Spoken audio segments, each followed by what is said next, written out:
l'avez deviné, c'est une vidéo un peu spéciale puisqu'on va parler de meubles et plus précisément de bureau gaming. Il est même motorisé.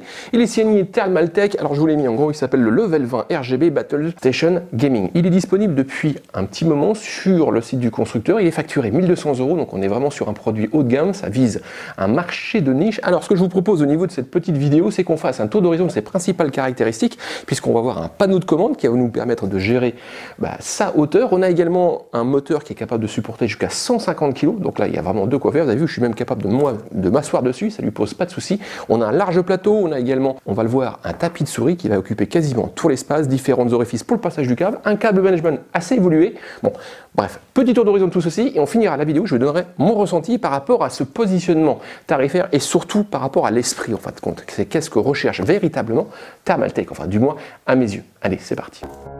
Donc le voici, ce bureau, ça va viser donc les joueurs, le marché gaming, je vous le disais, c'est signé donc Thermaltake, le nom, vous l'avez ici. Alors au niveau du positionnement, moi je suis juste derrière le bureau, donc là vous voyez le bureau comme si vous étiez assis devant avec le panneau de commande sur votre droite. On a affaire à un bureau motorisé, l'orientation gaming se justifie sur plusieurs points, principalement au niveau du design. On a un design donc noir généralisé avec un petit rappel de la marque au niveau des pieds où là c'est une finition chrome. On a également un RGB très présent, donc avec deux bandes LED qui vont parcourir tout le pantour du plateau. Tout ceci est bien sûr personnalisable au travers d'une petite application sur Windows, j'y reviendrai. Donc au niveau de ce bureau, on va récupérer un châssis en acier, donc là on a deux pieds assez imposants, plus de 68 cm au niveau de l'assise, donc ça permet d'avoir une bonne stabilité.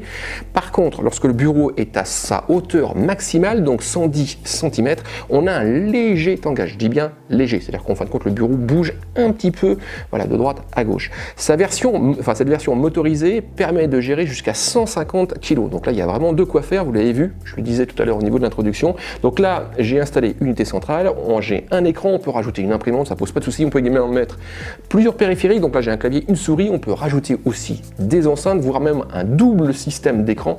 Voilà, là, le moteur ne toussera à aucun moment pour pouvoir lever ou le descendre. Vous avez également remarqué qu'il n'est pas forcément silencieux lorsqu'on commence à gérer sa hauteur. Donc là, au niveau des mesures que j'ai faites, on se situe entre 46,3 et 47,3 dBA.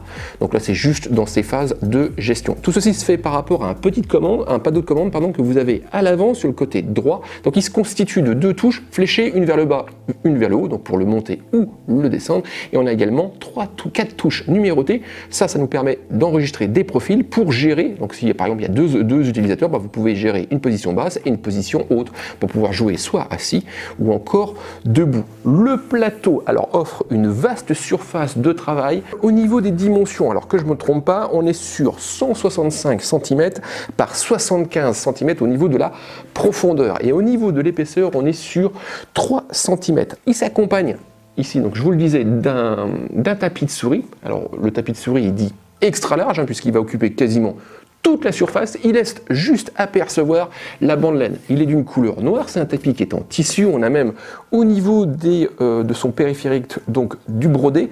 Donc là, pas de souci, ça résiste bien. Par contre, vous ferez un petit peu attention puisque la poussière se voit tout de suite puisqu'on a un noir qui est très profond. Au niveau du RGB, on récupère donc deux bandes qui vont parcourir donc tout le contour du plateau. Ces deux bandes sont bien sûr personnalisables au travers d'une petite application. Ça passe par un boîtier contrôleur qui est dissimulé sous le bureau. Donc l'application va vous permettre donc de gérer les effets, de pouvoir associer ce rétroéclairage à certains événements de son PC, donc là par rapport à de la musique par exemple, ou encore à la température du processeur.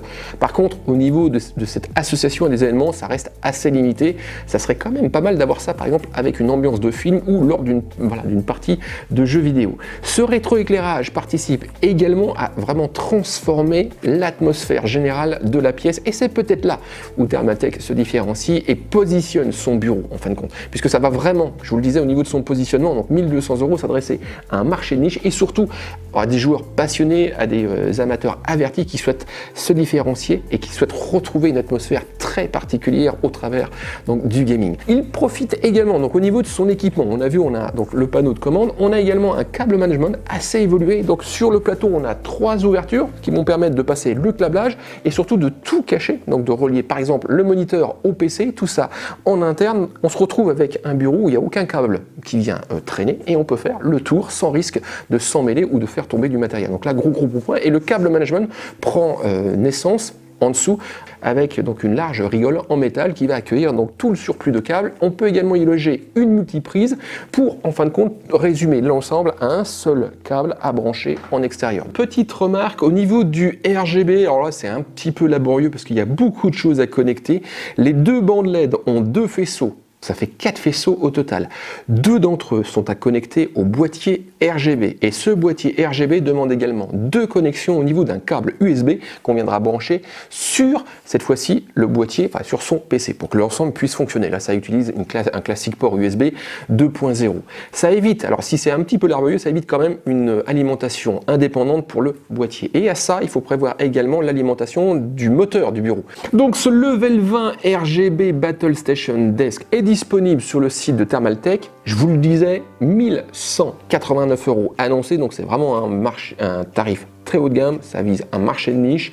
Alors, difficile de condamner ce tarif. Personnellement, je le trouve bien trop élevé. Par contre, on a un RGB très présent, un plateau très vaste, une mécanique solide et surtout une philosophie permettant, et c'est là où je me demande même s'il n'a pas été développé à la base pour pouvoir présenter du matériel sur des stands. Et donc du coup, ça a donné naissance par la suite à un bureau gaming, puisque là, on a une mise en valeur du matériel tout en ayant un bureau qui est capable de transformer l'atmosphère d'une pièce. Si cette vidéo vous a plu, n'hésitez surtout pas, partagez-la, mettez un petit pouce bleu, petit commentaire, ça fait plaisir. Vous pouvez également vous abonner à la chaîne si ce n'est pas fait. Et moi, je vous donne rendez-vous très prochainement pour une nouvelle vidéo. Et en attendant, je vous donne rendez-vous sur le site, puisque là, j'ai publié un test beaucoup plus complet où là je rentre dans le détail et surtout j'affine mon analyse personnelle bien sûr, puisque là c'est vraiment à l'usage personnel de ce fameux Level 20 RGB Battle Station Desk, donc un bureau gaming signé Thermaltake. Aluminium, toujours pareil. Oh là j'ai peur.